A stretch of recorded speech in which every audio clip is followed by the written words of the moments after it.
오늘은 요셉의 가정에게 주신 축복이라는 제목으로 말씀을 전하도록 하겠습니다. 지난 시간에는 창세기 37장의 말씀을 통해 야곱과 요셉의 가정에 있었던 비극적인 사건에 대해서 살펴보았습니다. 야곱에게는 12명의 아들들이 있었습니다. 요셉은 이 중에서 11번째 아들이었습니다. 요셉은 아버지 야곱이 가장 사랑했던 두 번째 아내 라헬이 낳은 아들이었습니다. 라헬이 요셉의 동생인 베냐민을 낳고 그 후유증으로 죽고 맙니다. 가장 사랑하는 아내를 잃은 야곱은 큰 슬픔에 빠지게 되고 라헬이 낳은 요셉에 더 많은 사랑과 관심을 두게 됩니다. 그런데 이러한 야곱의 편애가 다른 형제들이 차별받고 있다는 오해를 낳게 되었고 요셉을 더 미워하게 되는 계기가 됩니다. 요셉을 너무 미워하게 된 다른 형제들은 요셉을 잡아 노예 상인에게 팔아버립니다. 이것이 지난 시간 창세기 37장의 말씀에서 배운 내용들입니다. 오늘 본문은 요셉이 노예로 팔린 이후에 약 13년이 지난 후의 이야기를 다루고 있습니다. 미리 결론을 말씀드리면 요셉이 노예로 팔린 다음 13년 후에는 애굽의 총리가 됩니다. 애굽의 왕 다음으로 높은 애굽의 2인자가 되는 것입니다. 그리고 결혼을 하여 가정을 이루고 2명의 자녀를 낳게 됩니다. 오늘 본문인 창세기 41장에서는 요셉이 총리가 된 모습과 가정을 이루게 된 내용을 기록하고 있습니다.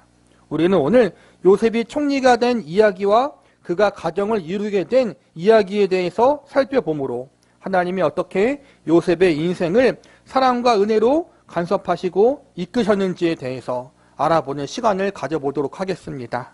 제일 먼저 요셉이 총리가 된 이야기에 대해서 살펴보겠습니다. 우선 요셉이 총리가 되기 전 그가 노예로 팔려간 이후에 어떠한 일을 겪었는지 잠시 살펴보겠습니다. 요셉을 노예로 팔아버린 형들은 아버지 야곱에게 가서 요셉이 들 짐승에게 잡아먹혔다는 거짓말을 고하게 됩니다. 야곱은 진짜로 자신이 가장 사랑하는 아들 요셉이 죽은 줄 알고 아주 오랜 시간 큰 슬픔에 잠겨 살게 됩니다. 노예로 팔린 요셉은 오늘날 이집트 나라에 속하는 애굽으로 가게 되었고 그곳에서 보디발이라는 사람의 종으로 들어가게 됩니다. 다행히 그곳에서 하나님이 요셉과 함께 하사 요셉의 모든 일을 형통케 하시고 그가 하는 일마다 잘되게 해주십니다. 이 모습을 본 주인 보디발은 요셉을 자기 집 총무로 삼고 집안의 모든 일을 맡깁니다. 노예의 신분으로 애굽에 팔려온 요셉이었지만 하나님의 은혜로 그곳에서 꽤 성공한 인생을 살게 된 것입니다. 그러나 요셉의 성공도 잠시 주인 보디발의 아내가 요셉과 동침하자고 계속 유혹을 합니다. 그러나 요셉은 하나님 앞에 죄를 지을 수 없다고 말하며 보디발의 아내 요구를 거절합니다. 이에 화가 난 보디발의 아내가 요셉이 자신을 겁탈하려고 했다고 거짓말을 하게 되고 이로 인해 요셉이 감옥에 갇히게 됩니다. 억울하게 감옥에 갇힌 요셉이었지만 그곳에서도 하나님이 함께하사 요셉을 간수장의 마음에 들게 하시고 제수의 관리를 비롯해 감옥의 재반 사무를 담당하는 사람이 되도록 섭리하십니다. 물론 감옥에 갇힌 죄인의 신분은 변함없지만 그래도 어느 정도 감옥 안에서 자유가 허락된 것입니다. 그러다가 어느 날 왕의 신하들 중 떡 굽는 관리와 술을 맡은 관리가 감옥에 들어옵니다. 이 두 관리가 감옥에 있으면서 밤새 꿈을 꾸게 되는데 이 꿈을 요셉이 해석해 줍니다. 요셉의 꿈 해석은 떡 맡은 관리는 죽게 될 것이고 술 맡은 관리는 왕에게 부름받아 다시 그 지위를 회복하게 될 것이라는 내용이었습니다. 요셉의 꿈 해석은 진짜로 이루어졌고 술 맡은 관리는 처형당하고 떡 맡은 관리는 원래의 지위를 회복합니다. 이 일이 있은 후 어느 날 애굽 왕이 이상한 꿈을 2번 꾸게 됩니다. 다음날 왕은 자신이 꾼 꿈의 내용을 말하고 그 꿈의 해석을 신하들에게 요청했지만 아무도 왕이 꾼 꿈의 의미를 해석하지 못하고 이때 술 맡은 관리가 과거 자신이 감옥에 있었던 이야기를 합니다. 요셉이라는 사람이 자신의 꿈을 해석해 주었고 그 꿈이 그대로 이루어졌다는 이야기를 한 것입니다. 술 맡은 관리의 말을 들은 애굽 왕이 요셉을 불렀고 요셉에게 왕이 꾼 꿈 내용을 이야기해 줍니다. 요셉이 왕의 꿈 내용을 듣고 하나님이 주신 지혜대로 해석해 줍니다. 왕이 꾼 꿈은 하나님이 온 세상에 7년 대풍년과 7년 대흉년을 내리실 것을 미리 알려주는 계시적인 꿈이었고, 7년 풍년의 수확한 곡식을 잘 모아서 7년 대흉년을 대비해야 한다는 조언까지 해줍니다. 고대 중동 지역에서 꿈은 신이 내리는 계시였다고 믿었습니다. 그리고 실제로 애굽의 왕이 꾼 꿈은 하나님이 앞으로 있을 미래의 일을 알려주시는 꿈이었습니다. 그리고 이 꿈을 요셉이 해석할 수 있도록 하나님이 모든 것을 계획하시고 섭리하신 것입니다. 하나님은 왕과 신하들의 마음을 감동케 하사 꿈을 잘 해석하고 가장 합당한 조언까지 한 요셉을 하나님의 사람이라고 여기게 됩니다. 그리고 그를 총리로 임명합니다. 이렇게 애굽의 왕의 신임을 얻은 요셉은 애굽의 총리로 임명되어 앞으로 있을 7년 풍년과 7년 흉년을 대비하게 됩니다. 본문 46절과 47절을 보시기 바랍니다. 요셉이 애굽 왕 바로 앞에 설 때 30세라 그가 바로 앞을 떠나 애굽 온 땅을 순찰하니 7해 풍년에 토지 소출이 심히 많은지라. 성경학자들은 요셉이 노예로 팔려 나간 후 오늘 바로 앞에 나아가기까지 약 13년이라는 세월이 흘렀다고 이야기하고 있습니다. 17세의 소년 요셉이 이제 30세의 청년이 된 것입니다. 하나님이 귀하게 사용하신 일꾼들에게 인내와 연단의 시간은 언제나 필요합니다. 하나님의 때에 가장 합당한 하나님의 사람으로 사용하기 위해서 요셉은 13년이란 연단의 기간을 거쳤고 마침내 모든 연단의 시간들을 잘 견뎌내고 하나님 앞에 귀하게 쓰임받은 하나님의 일꾼이 된 것입니다. 하나님께 귀하게 쓰임받은 일꾼이 되기 위해서는 요셉처럼 많은 연단과 훈련의 시간들이 필요합니다. 하나님의 일꾼은 하루아침에 만들어지는 것이 아닌 것입니다. 저와 여러분도 인생의 시간 가운데, 신앙생활 가운데 여러 가지 많은 연단과 시련의 시간들이 있어 왔을 것입니다. 하나님은 우리가 겪는 그러한 고난의 시간들이 하나도 헛되게 낭비되지 않고 우리에게 유익이 되도록 역사해 주실 것입니다. 하나님을 사랑하는 백성들에게 하나님은 그들이 겪는 모든 것들이 합력하여 선이 되도록 일하시는 좋으신 분이십니다. 그러므로 우리의 인생에 고난이 오고 신앙생활 중에 어려움이 온다고 할지라도 너무 실망하거나 낙심하지 마시기 바랍니다. 이 모든 과정을 통해 더욱 아름다운 믿음의 사람, 하나님 보시기에 보다 더 성숙한 하나님의 백성과 자녀로 세워지게 될 우리의 모습을 기대하시기 바랍니다. 하나님은 하나님의 택하신 백성과 자녀들의 인생을 결코 아무렇게나 방임하는 분이 아닙니다. 우리가 겪는 모든 고난들, 아픔들, 심지어 우리의 약함과 실수까지도 우리가 더욱 하나님만 바라보고 의지하는 기회가 되도록 하나님이 역사하실 것입니다.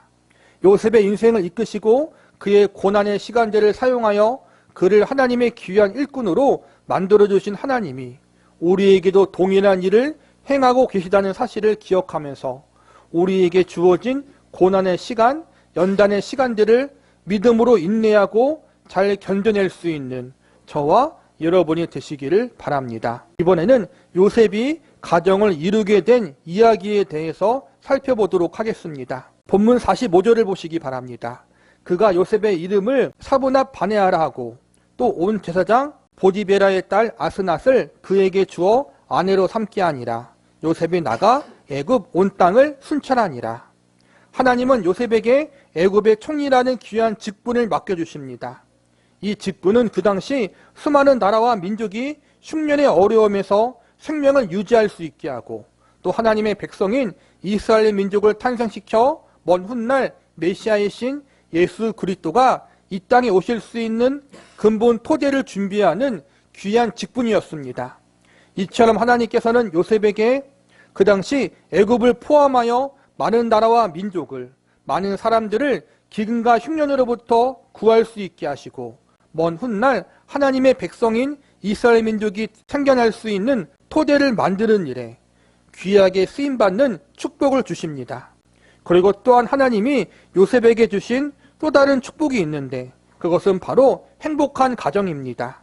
하나님은 애굽의 바로왕을 통해 요셉에게 아내를 주어 결혼하게 하시고 행복한 가정을 꾸릴 수 있도록 하십니다.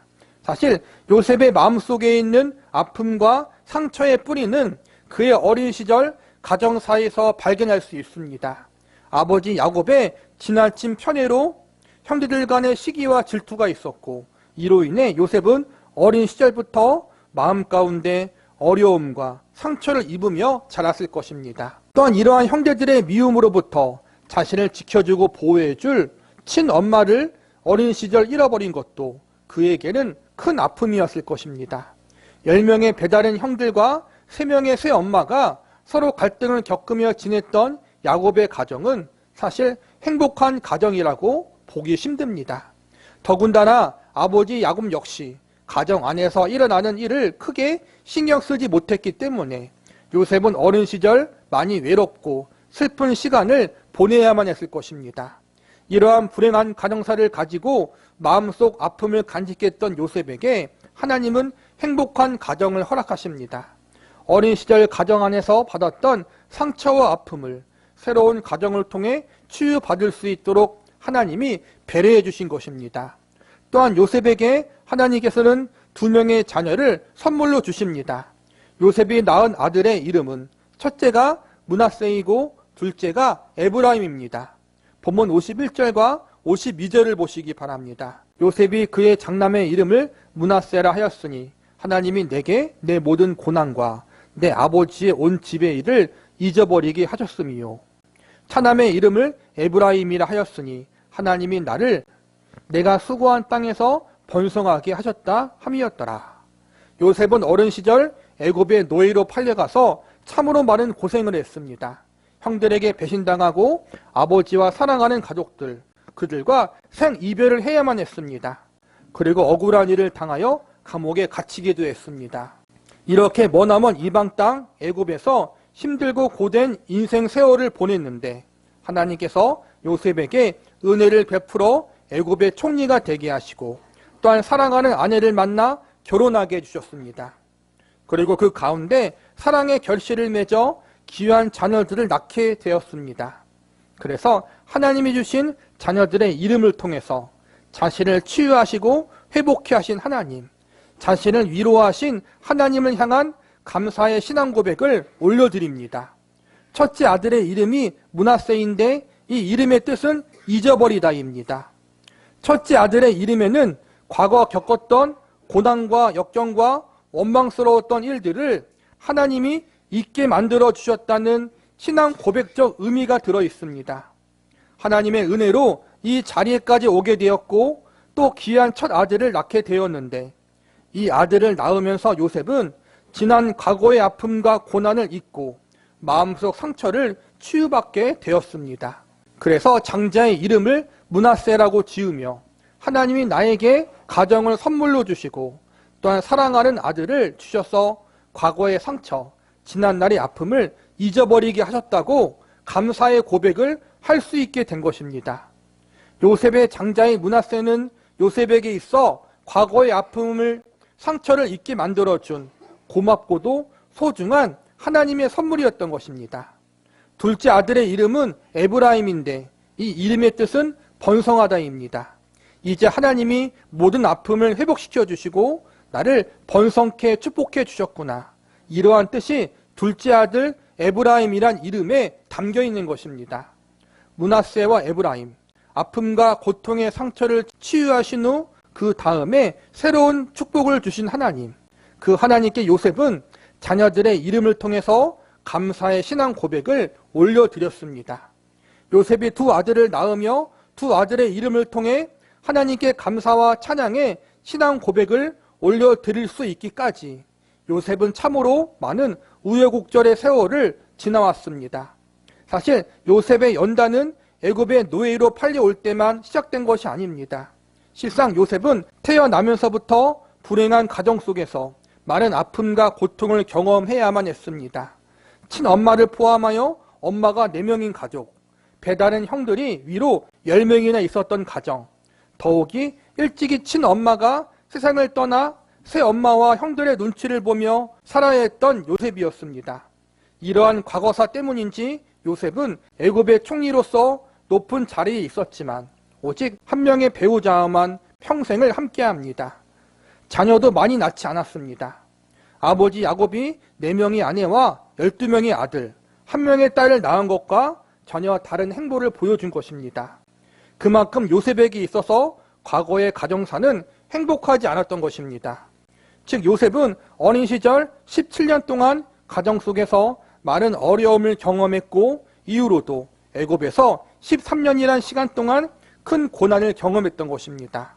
요셉은 총 30년이라는 모든 인생의 기간 동안 힘들고 고된 인생을 살아온 것입니다. 하나님은 이런 요셉에게 기적적인 은혜를 베푸셔서 요셉을 축복해 주십니다. 모든 고난과 연단의 시간들을 잘 인내한 요셉을 애굽의 총리가 되게 하셨습니다. 그 당시 최강국이었던 애굽에 온 땅을 다스리게 하심으로 그동안 겪었던 많은 고난의 생애를 영광스러운 생애로 바꾸어 주셨습니다. 또한 하나님은 이때 아내를 만나 결혼케 하셨고 행복한 가정을 이루게 하셨습니다. 그리고 그 가정에서 귀한 2 자녀가 출생하게 되었습니다. 요셉은 30년 동안 경험했던 인생의 고난의 시간, 연단의 시간을 잘 견뎠고 또 그것을 잘 견디게 하신 하나님께서 요셉의 삶 가운데 마음의 회복, 상처의 회복, 그리고 그가 수고한 모든 것에 대한 아름다운 보상을 주셨습니다. 그리고 그것이 하나님의 은혜임을 요셉은 알았기 때문에 하나님께 너무나 감사했고 자기의 가장 귀한 2 아들의 이름을 하나님께 영광을 돌리는 이름으로 지으게 된 것입니다. 므낫세와 에브라임, 이 2 아들의 이름을 통해 하나님이 이제 나로 하여금 지금까지의 모든 고난을 잊게 하셨구나. 나를 다시 번성케 해주셨구나. 나를 회복해 주셨구나. 나에게 복을 주셨구나. 이렇게 감사의 고백을 올려드릴 수 있었던 것입니다. 하나님은 요셉이 경험한 좋은 일과 좋지 못한 일, 모든 인생의 사건을 합력하여 선이 되게 역사하셨습니다. 그래서 결국 하나님은 요셉이 바로왕에게 인정받고 나라의 모든 사람들에게 인정받는 사람이 되도록 하셨습니다. 나라를 잘 다스리고 관리하여 나라가 풍성해지도록 만들어 주셨습니다. 그리고 풍년의 때에 먹을 곡식을 잘 저장해 놓았다가 흉년의 때에 철저하게 준비하고 대비할 수 있는 지혜를 주셨습니다. 이렇게 요셉은 하나님과 사람 앞에서 존귀하게 인정받고 쓰임받는 사람으로 세워졌습니다. 요셉이 이렇게 귀한 하나님의 일꾼이 될 수 있었던 것은 운이 좋아서 재수가 좋아서 요셉이 너무나 뛰어났기 때문이 아닙니다. 이 모든 것은 요셉의 인생의 여정을 사랑과 은혜로 간섭하시고 책임지고 계셨던 하나님의 손길이 있었기 때문임을 우리는 알아야 합니다. 이러한 사실을 그 누구보다도 요셉 자신이 잘 알고 있었습니다. 그래서 요셉은 애굽 왕이 요셉 자신을 치켜 세워 주었지만 결코 교만하지 않았습니다. 애굽의 2인자로서 애굽을 다스렸지만 그는 이 자리에 오른 것은 자신의 지혜와 능력 때문이 아니라 하나님 때문이라는 사실을 잊지 않았습니다. 그래서 자신의 아들들의 이름을 통해 요셉의 과거의 아픔을 잊게 하시고 이제 번성케 축복하신 하나님을 찬양하며 그의 신앙의 고백을 아들들의 이름을 빌어 하나님 앞에 올려드리게 된 것입니다. 므낫셋의 하나님, 에브라임의 하나님, 이 이름 속에서 나를 고통과 슬픔에서 건져주시고 마침내 승리의 축복의 자리에까지 이끌어주신 하나님, 그 하나님께 모든 감사와 찬양과 영광을 올려 돌린다라는 요셉의 신앙 고백이 담겨 있었던 것입니다. 이 고백이 요셉의 고백으로 끝나는 것이 아니라 저와 여러분의 고백이 될 수 있어야 합니다. 왜냐하면 요셉을 회복시켜 주시고 그의 아픔과 고통을 어루만져 주시고 마침내 승리케 하신 하나님이 저와 여러분의 하나님이 되시기 때문입니다. 요셉이 하나님을 통해 므낫세, 에브라임이라고 외쳤던 것처럼 저와 여러분 역시도 이러한 신앙 고백, 감사와 찬양의 고백이 있어야 합니다. 인생의 무수한 위기와 아픔 그리고 슬픔들이 있었지만 저와 여러분이 지금 이 자리에까지 올 수 있었던 것, 그 모든 것이 하나님의 은혜였습니다. 인생의 수많은 고난들이 있었지만 그 모든 것을 잊게 하시고 마침내 이기게 하신 하나님, 그 하나님이 나를 복주시고 나에게 은혜를 주셨습니다. 지금까지 지내온 모든 것이 하나님의 은혜요 사랑이었습니다라고 고백할 수 있게 하신 하나님, 그 하나님이 저와 여러분의 하나님이십니다. 요셉의 하나님이 오늘날 저와 여러분의 하나님이 되사 우리의 마음을 치유하시고 어루만져 주고 계시기를 원한다는 사실을 우리는 믿어야 합니다. 요셉의 하나님이, 요셉의 인생을 이끄셨던 하나님이 지금도 저와 여러분의 인생을 이끌고 계시다는 사실, 그리고 책임지고 계시다는 사실을 믿으셔야 합니다. 지금 우리의 인생과 환경, 삶의 정황은 어떠합니까? 요셉이 경험했던 그렇게 힘들고 어려운 환경 가운데 있습니까? 요셉이 겪었던 배신과 아픔을 동일하게 겪고 계십니까? 억울한 일을 당하고 하염없이 눈물만 나는 그러한 고난을 겪으셨습니까? 이 모든 상황 속에서 절망하거나 낙심하지 마시기 바랍니다.